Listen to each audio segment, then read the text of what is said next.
I know. We'll trick her into thinking she got in, but it's all a ruse. Yes, she won't have any idea if she's really worth the honor. Drag out the process as long as possible. I've even drafted up this confusing letter to throw her off course. Ready to play with her future? Let the games begin.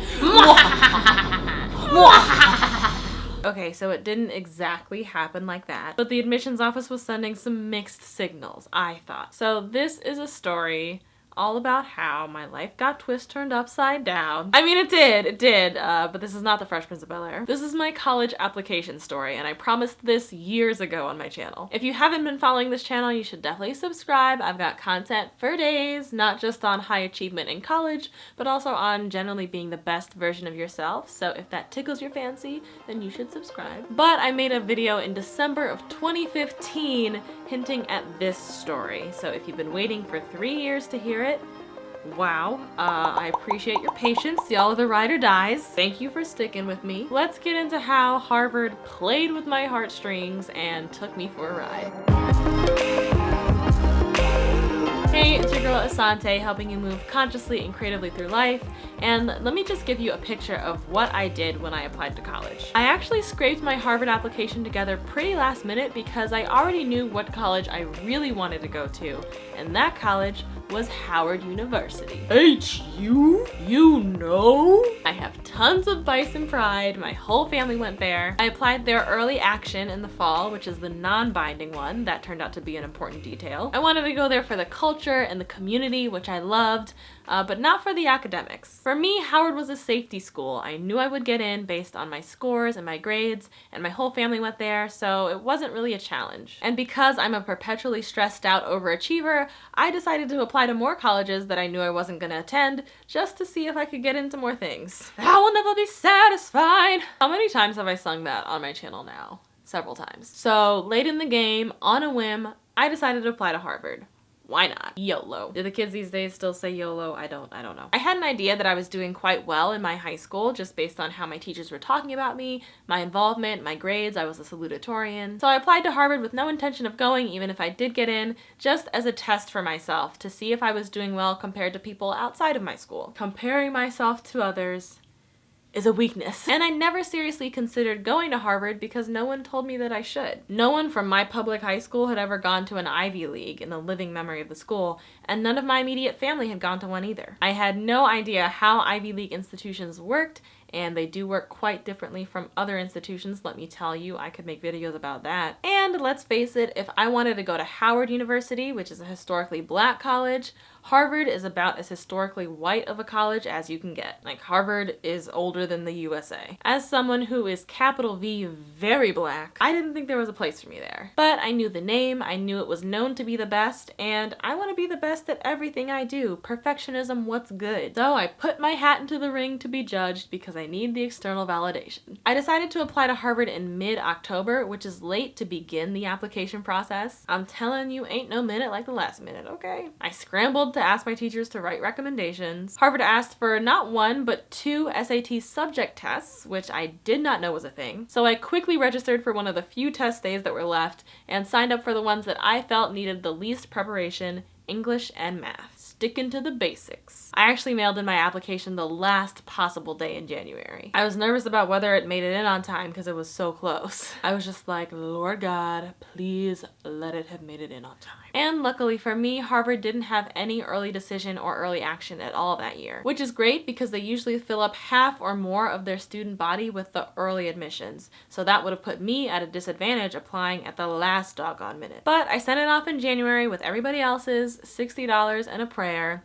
It is what it is. Can we talk about how expensive Ivy League application fees are for a second? Like, wow. $60 when I was in high school was like almost a month's worth of allowance. That's several weeks of snacks. That is several weeks of McChicken sandwiches on the way home from school. Like, that's doing a lot. And at the end of November, I'd already found out that I'd gotten into Howard University. I'd gotten a full scholarship. I accepted the scholarship. I had memorized my student ID number. I'd signed up for housing. I was there. I literally just applied to Harvard for fun. That's how much of a nerd I am. That's my idea of a good time. I like long walks on the beach and doing extra college college applications. So I sent it off at the beginning of January, and at the beginning of February, I got an email request for an alumni interview. And I was like, okay, this means that they actually read my application, so it made it in. Great. I met the Harvard alum. We went to a Barnes & Noble and got coffee in their cafe area. We had a good talk. They didn't seem weird. I didn't embarrass myself.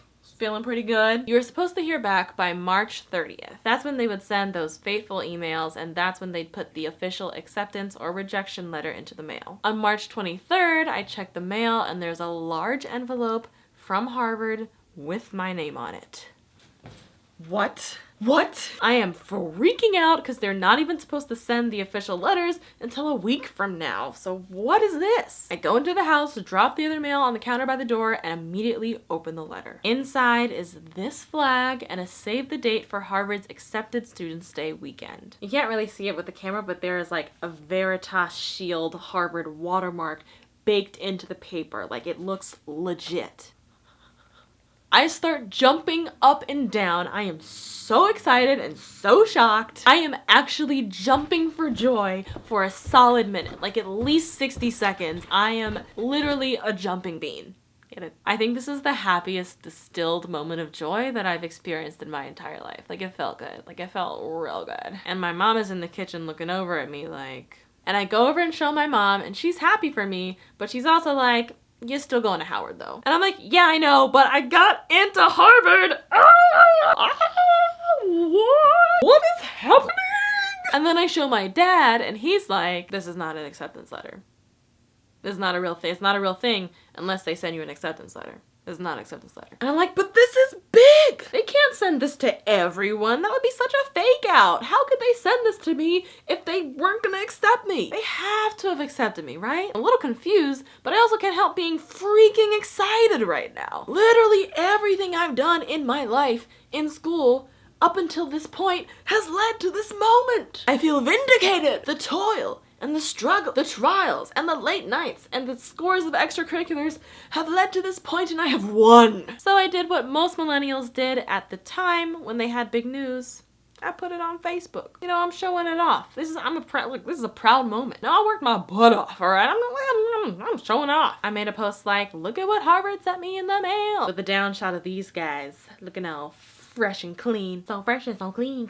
And I came into class the next day, and the whole school knew about it. My teachers were congratulating me, and I was like, oh, news travels fast because y'all are not my Facebook friends. But like I said, this type of thing did not happen at my high school. And now I know people are talking about it, so I really hope it's not a fake out. Like, that would be super embarrassing. Then a couple days later, on March 26th, I get an email, subject line, congratulations. Dear Asante, I'm a current undergraduate at Harvard College. Through my work as a student recruiter for the admissions office, I regularly speak with prospective freshmen and their families. Having sent you a recent likely letter, the admissions office has asked me to serve as a resource for you during the next period leading up to May 1, the national candidate's reply date. Congratulations on your likely letter. It signals our strong hope that you will decide to join the Harvard community next fall. I've had a great undergraduate experience at Harvard. Please feel free to contact me with any questions about academic, extracurricular, or social life. The best way to reach me is using the email address below. I look forward to hearing from you. What does this mean? Are they messing with me? Why would they say that they hope I'll decide to join if they haven't accepted me yet? I showed my mom, and she was like, yeah, it looks like you got in. I showed my dad, and he was like, this is not an acceptance letter. It's not real unless they send you an acceptance letter. This is not a real acceptance letter. But this is big! What? I later found out what a likely letter was and that I'd received one in the mail a few weeks before. We were just so bad at going through mail at our house that we found it in the pile a few days later. A likely letter is an unofficial acceptance letter that Harvard sends out before the official notice date to folks who they really want to attend, saying that they are likely to offer them admission. What I was told later is that Harvard uses likely letters to notify star athletes so that they can make decisions before college athletic deadlines. Oh, you were a star athlete in college, Asante? Can't you tell from how swole I am? No, I was not an athlete. To balance giving top athletes notice, they also give top non-athletes notice, and that's where my likely letter came in. And my acceptance letter came with a really nice personalized note, and this was really the game changer. This is what made me actually consider coming to this university, because before I felt like a number, I felt like a statistic, I felt like I must just be a blip in their Harvard grandeur. But this is what really got me to take a second look. It was a letter from my admissions officer congratulating me, pretty general stuff, but the real gem was the postscripts. P.S. You've heard from us before, but please know that the buffet table that is Harvard awaits you to continue with your extracurriculars, Girl Scouts, theater, dance, debate, political volunteering, etc., or to venture into other cuisines. Smile. They read my application, okay? They noted those extracurriculars, especially with the political volunteering thing.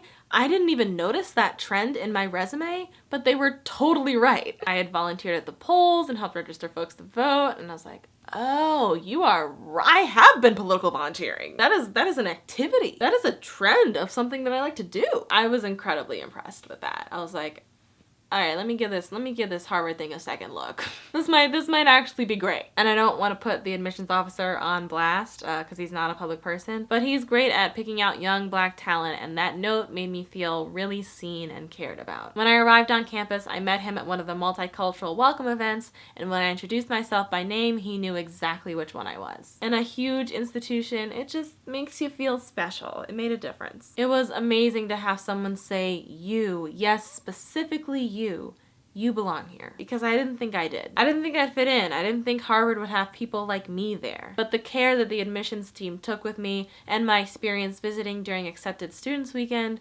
convinced me otherwise. On March 30th, 2011, I did get the official Harvard acceptance email, and my father was finally convinced that I really did get in. I had to really convince my parents to let me go to the Accepted Students Day weekend in Boston during April, because even though I knew I was going to go to Howard, this was my one chance to have the taste of what it would be like to be a Harvard student. My mom went with me, and she saw that the atmosphere on campus was better than she had expected and better than it would have been for her generation. And that weekend, it turns out, completely altered the trajectory of my life. You could say it turned it upside down. If you're interested in college life or tips on how to get into Harvard, I've made a bunch of videos on that, which you can check out right here. Now that I'm a few years out and I've had some breathing room and some perspective, I'll be making a few videos about what Harvard has really taught me about life, because the main benefit of that school is not in the classroom education. And the best way to help this channel to continue is to join me on Patreon. As always, remember to live spiritedly and think creatively, and I will see you next time.